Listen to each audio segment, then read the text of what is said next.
I think we first would like you to like introduce yourself a little bit and tell you about your project, why you started it. Okay, so I'm Sophie. I'm a senior at NYU. I'm studying gender and sexuality.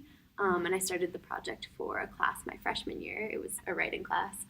We had an assignment to immerse ourselves in something and document it on social media. So I decided to immerse myself in catcalling because I'd grown up with it. It was something that had bothered me for a long time, and I wanted to address it in kind of a bigger way.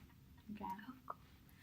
And then, kind of along with that, we noticed that your artwork and like activism is very public, as you do it on the street, so people walking see it. And why did you like decide to choose this form of activism of like using chalk art as a way of expressing yourself? So there were a few reasons. The first reason was to make it public because I think a lot of people can ignore it if it's not happening to them and kind of belittle it and say, oh, it's just words. You don't really just move on with your life, keep walking. So I wanted to show people the impact of seeing these words in public space because it's kind of similar to the impact of hearing them. And I use chalk also because it's washable, so I didn't want to get in too much trouble. I wanted to do something easy and expensive and something that I couldn't get in big trouble for. So the combination of it being public but also not something I would get in trouble for. Okay. And like, oh my god.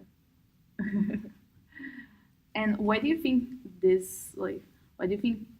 makes public art different from other forms of activism? Well, my hope is that people are attracted to the bright colors. So they're just walking down the street, minding their own business, and then something pops out at them, and they don't expect it. And that's kind of part of what makes public art important. It surprises people.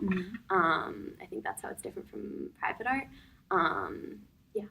Okay. Or sorry, and you said how is it different from other forms of activism? Yeah.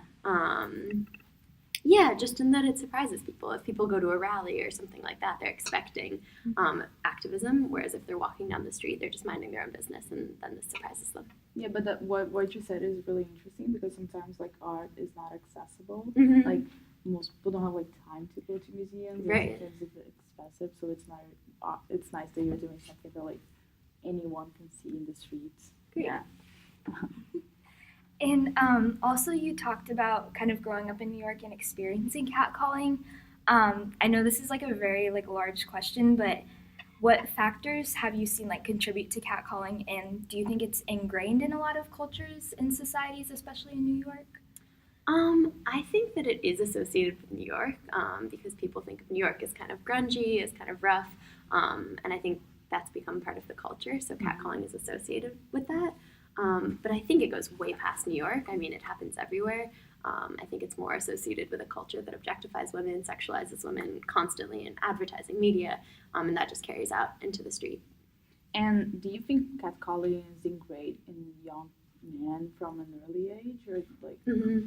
So I did this campaign against school harassment. I'm not sure if you saw that. And it shows that boys, 11, 12 years old are already starting to say things that are just like catcalls, like objectifying young girls. So I think that behavior starts really young. I'm not sure how it starts. I haven't really researched that.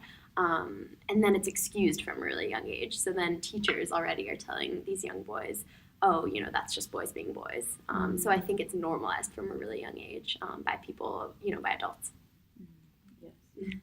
And then you kind of discussed like New York. Do you think like different aspects of New York because of like public transportation and like the fact that like a lot of people are walking, do you think that kind of makes catcalling more prevalent even though it happens everywhere or like more unique? In a sense? Yeah, sure. I mean, I'm not sure about public transportation so much. It definitely happens on public transportation. I think that the busier parts of the city contribute to more catcalling because they're denser areas. Like Times Square, for example, I get a lot of people sending me submissions from Times Square. Yeah, and like, do you see like more catcalling in certain neighborhoods? Except like I know that you said like the busy areas, but like do you see it in particular like or projects from the Harlem? Do you see that happening a lot in Harlem? Yeah, I think it happens most in Times Square. That's where I've gotten the most submissions. And then broadly, it happens all around the city. I do get a lot of submissions from Harlem, but I wouldn't say that's more than, say, Times Square, Lower East Side, Midtown. I haven't seen more there. Okay. I think it's that. Thank you so much. Great.